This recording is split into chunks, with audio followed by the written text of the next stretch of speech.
Hey y'all, it's Marley. Welcome back to my channel. I actually just hit 500 subscribers, so if that is you, if you're part of the reason that I did, thank you so much. My heart is so full. I really appreciate all of you guys. Thank you so much. For 500 subscribers and for the new year, I'm going to be going over some of my best dance videos from this year, some of my favorite dance videos, what I was thinking while making them. Wheelchair dancing is a very involved creative process, and so letting you guys know what I'm thinking, feeling, reacting to, I think is a great way to build our little community of wheelchair dancers, because I know there are people who want to start and don't know where, you know, and there are people who danced before but don't dance now because they're disabled. Hopefully this video helps demystify wheelchair dancing a little bit, helps explain what I'm thinking, helps my new subscribers get to know me a bit better maybe. Let's get to it and go over some of my favorites. So everyone wants me. Okay, this outfit was so cute.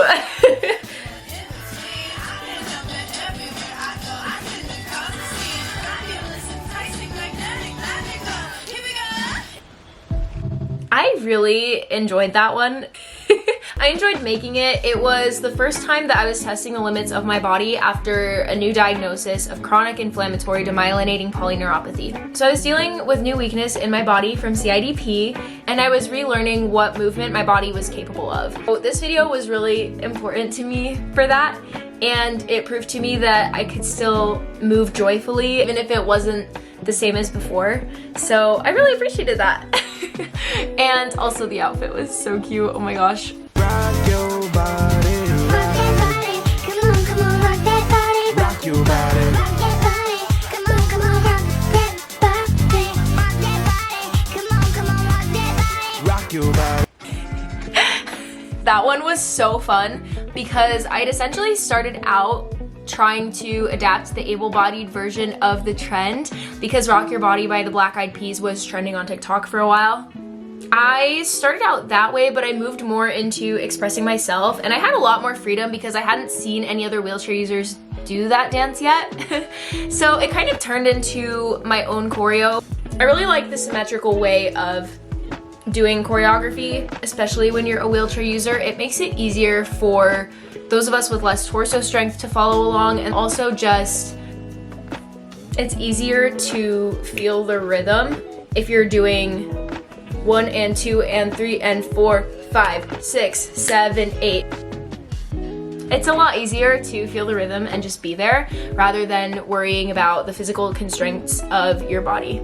You don't really feel like there's a lack of footwork when it comes to symmetrical choreography, at least for me, because I feel like it's very physically involved anyway. I'm doing the maximum capacity of movement that I can. Dance can be a very active thing for manual wheelchair users too.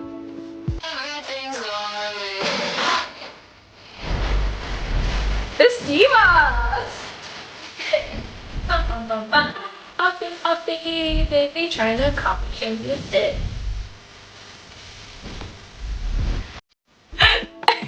This one might be one of my favorites out of the whole year. It was a Cat's Eye song. I was just getting into Cat's Eye at the time. I think 2025 was the year that I really got into Cat's Eye. I really like their choreo. I feel like they're always kind of doing weird things, like individual movements that are a little bit weird. You can kind of magnify your own energy within those movements, and so even though they tend to be a little bit harder to adapt, they're very rewarding and they leave a lot of opportunity for performance. So I really like Gnarly. I still kind of do that dance if I'm just sitting somewhere, like, and I'm bored. Copy, I'm legit, ba ba ba. I'm legit, ba ba ba. Yeah, I still do that. I still do that.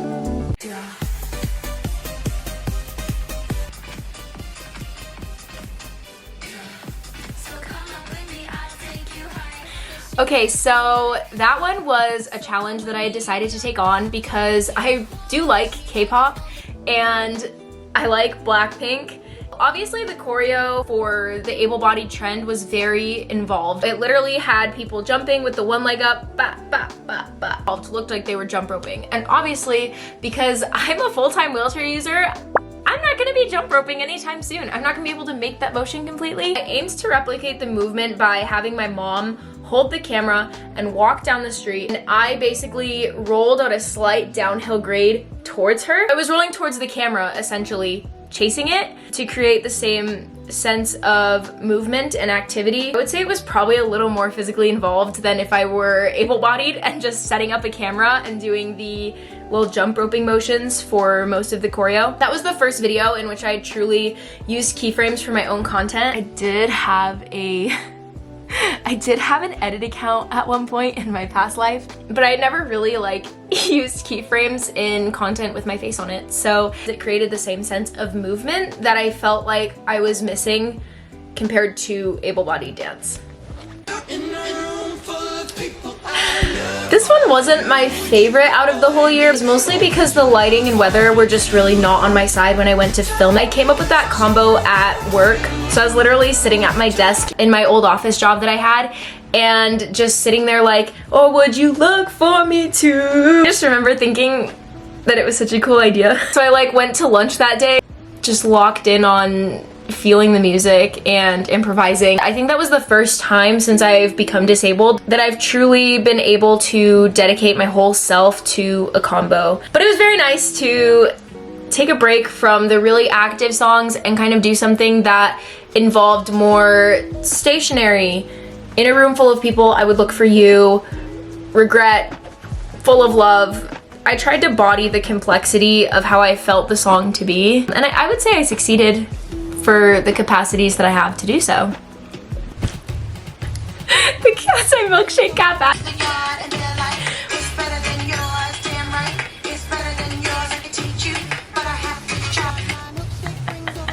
I love that one so much. I could feel my confidence skyrocket as I was filming it over and over again. Usually like your energy fades out, but I loved the Cat's Eye Gap commercial.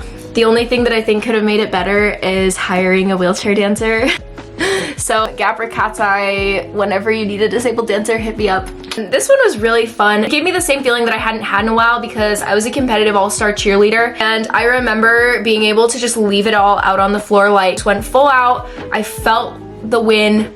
I felt my performance. The energy was so big and unmatched. Even though I was doing this one by myself, I had that same feeling of like, I won. I left it all in the video. It's so cool to finally have that experience again. And then also the fact that they got it is just like, it's such a slay. I loved it. And also, I got recognized in public a couple times in my hometown and out of my hometown while I was traveling. There were other people, majority of them wheelchair users, that were like, oh, you're the milkshake girl. It did some good numbers on TikTok and Instagram, actually. It performed really well all around. So I guess I really did feel that win. And I was glad that people recognized me for that because I was like, yes, I left a piece of my soul in that video and I'm so glad you saw it. I really loved that one.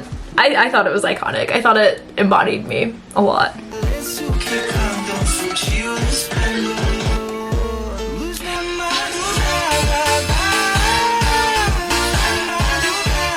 that one was a little improvisation that I did out of excitement. Monte Jam Regatta had been on my list for a long time, and I hadn't really gotten around to fully dreaming up a choreography for it. The able-bodied version involved a lot of footwork.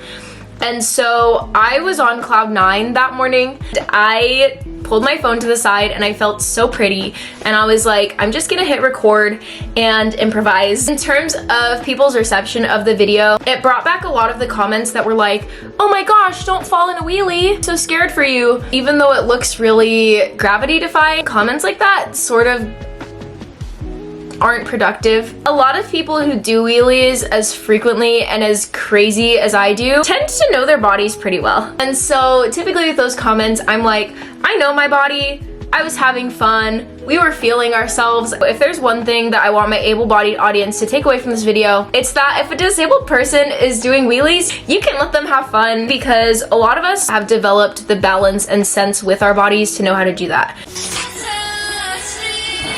Tie me up, pull my strings and make me sing like oh, oh, oh, oh, oh, oh, bite my tongue, what you need, come take from me like oh, oh, oh, oh. Superscar came across my field of vision back when I was in the hospital. at the beginning of the year, end of last year. I really wanted to do that dance. I had it queued up, but in the hospital, out of the hospital, and even for like the 4 months after, I did not have the strength within my body to do that dance. To come back and do that dance for me was it was almost like poetic justice in a way. And also I'm a huge Adele listener. I loved being able to execute it. I loved putting my heart into it. But I will admit, I got really dizzy while filming that. I have tachycardia issues. That was like take 10. I felt like I was gonna pass out. Do not take my example and push yourself past that point. Being able to leave it all out in that video was something that I was very satisfied with.